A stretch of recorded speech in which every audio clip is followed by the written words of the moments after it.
Hello, ladies and gentlemen, and welcome back to Football Manager 2018 with Zebu Nation. This is Wings of Glory, starring LAFC, and today we have for you the season finale video for Season 2 of the MLS. Now, I have to tell you that I already recorded one season-ending video, but unfortunately the dreaded audio problems cropped up, so I gotta record another one. Do it again. Take two.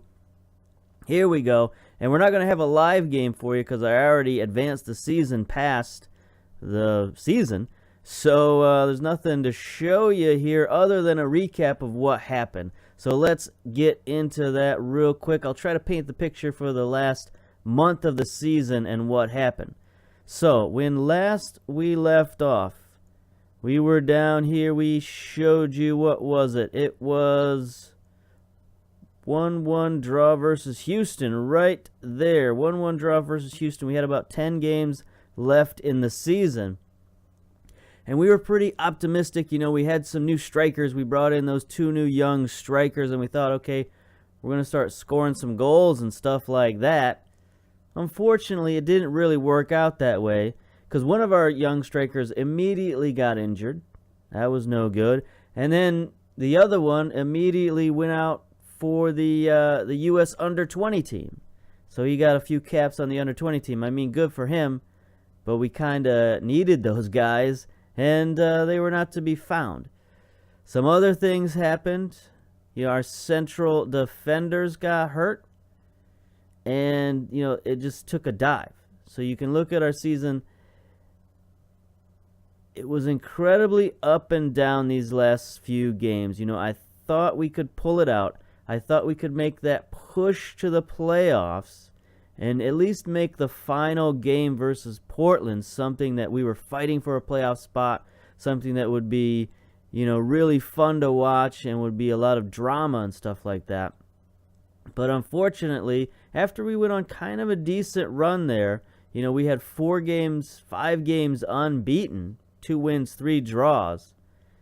We had really a crushing defeat to FC Dallas, 2-0, where we just couldn't do anything.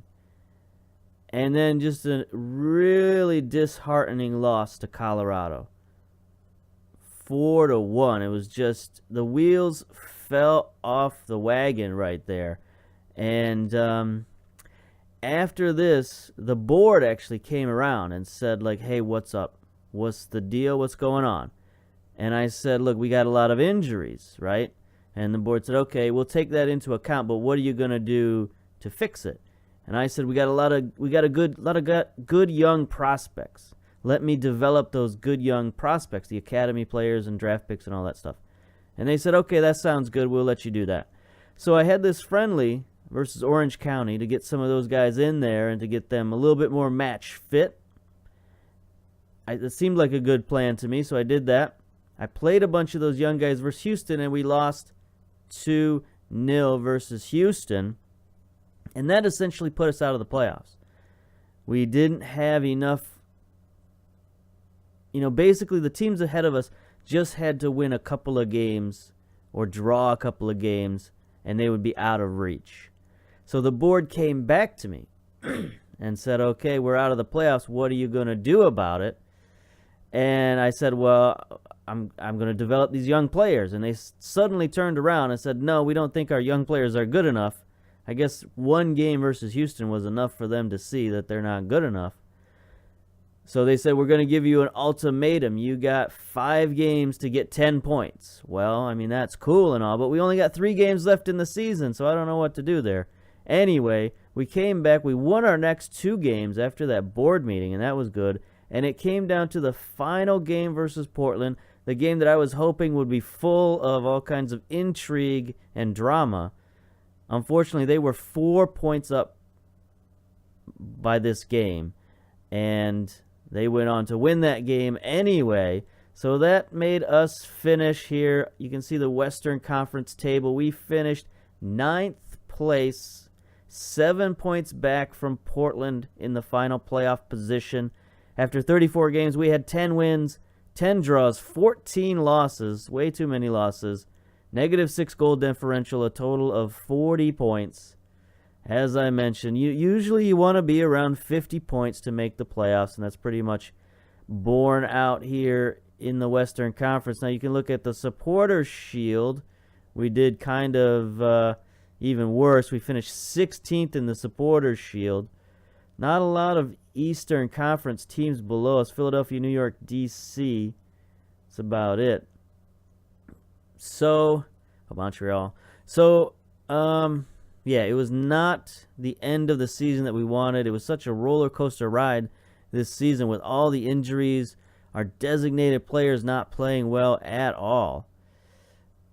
You know, I hate to blame it on those players, but when you expect them to produce and they don't, it's not looking good. We can take a look at our squad statistics here.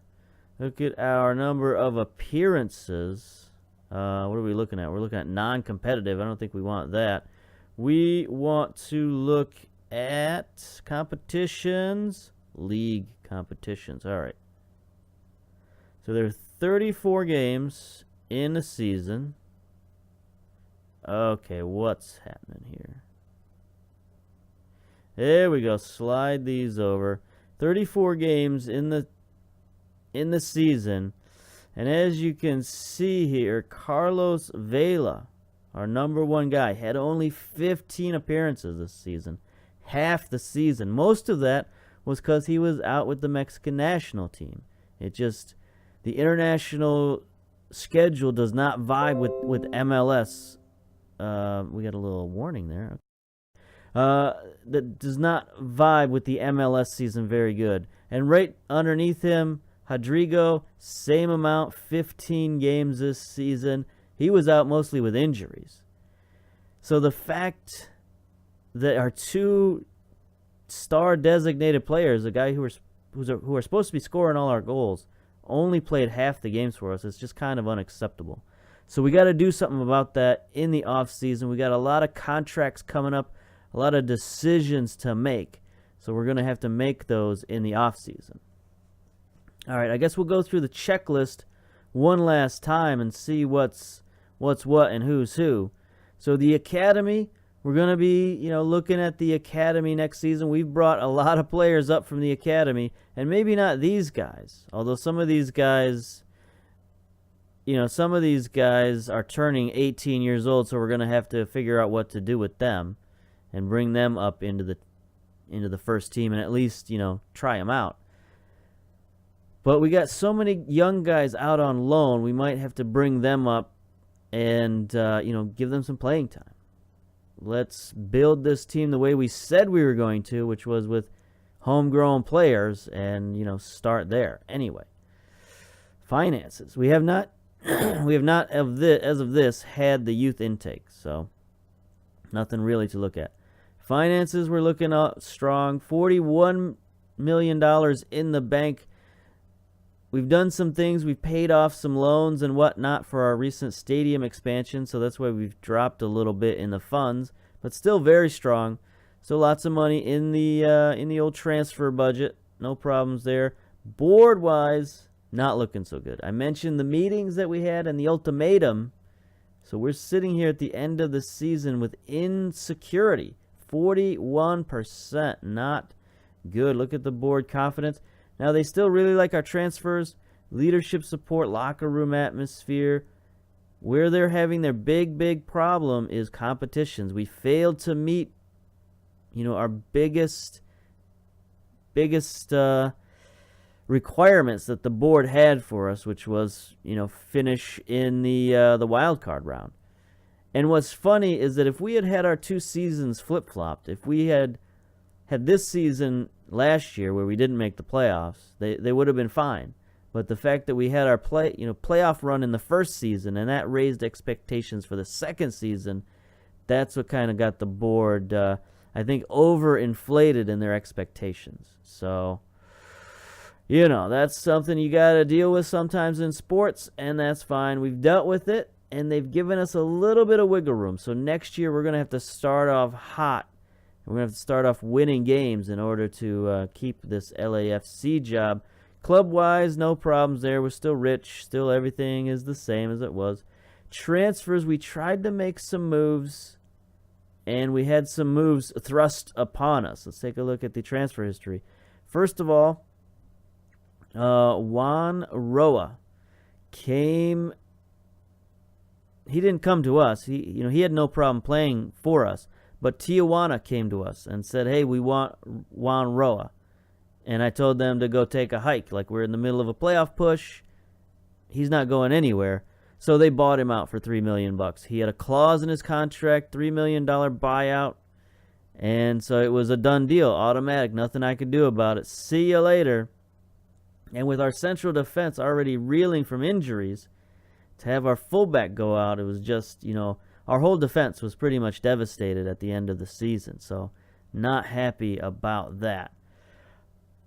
So what I did is I went to the transfer market and I found this fella here, Luke Leahy, 27-year-old Englishman. He was just out there on a free. Pretty decent MLS quality player, 3-star player. Pretty good physicals still, pretty good technicals, dribbling, crossing, all that stuff. He's an attacking fullback. So if we want to play the diamond formation next year, we'll have this guy. He was kind of a stopgap dude. He had to get match fit at the end of the season for us, so it was kind of a crash course for him. But maybe next season he'll be able to do pretty well for us.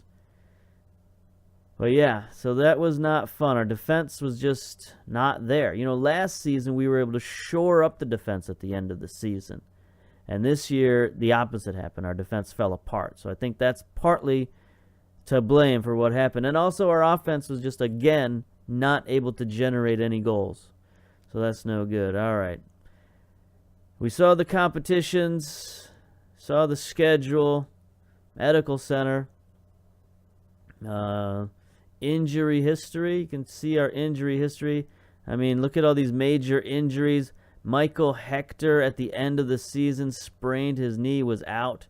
He was our big dude, our designated player on the defense. And when he went out, the defense went with him, unfortunately. Tejeda out all season. Marias out all season. So there was some of our depth. You can see Watts was out, our team captain. Just so many injuries. Especially at the end of the season. We had moderated them through most of the season, but just at the end, it hit us, and specifically in the defense where we were a little thin. Other than that, everything is pretty much the same. Dynamics were very good. Martinez is still right there with us. Our rookie of the year last year. He's assistant captain this year. So we'll see what happens. He might be captain next year. You never know. I think the way he's supported us, it might be a good idea to make him captain. And honestly, whenever I had to ask somebody hey, can you talk to this guy? It was usually Martinez who stepped up and said, yeah, I'll talk to that guy and straighten him out. So, he's definitely captain material. He's only 23, I think. 23. So that's a pretty young captain, but I think, good enough. And he's one of our best players. He's a 4-star player. I'm surprised he hasn't been capped for the American team yet, which I know that's probably coming as soon as we rely on this guy. Hey, let's make him our team captain. Oh, all right, get out of here. He's going to be playing for Team USA for 6 months out of the year. Anyway, that's pretty much it for the season finale. We got a lot of stuff coming up. We have, as far as I can tell, the board is letting us go through till next season. We have our promise on the books here. Reach points target, which is 10 points. We got 3 games left. That doesn't make sense because I think we've played 3 games already. Doesn't tell us how many points we got left to reach. So anyway, we've either got 3 or 6 points towards this goal. So it doesn't matter. We just got to come out firing on all cylinders at the beginning of next season and get this promise off the books. All right, so we'll come back with our preseason spectacular and, start fresh with season 3 of Wings of Glory. We've yet to reach some glory, or at least first season we had some decent glory, made the playoffs and all that stuff. Second season, not so much in the glory department. But third season, we're going to make some big-time changes and we're going to get this club back in the right direction. So, until then, until next time, we'll see you later. Bye-bye.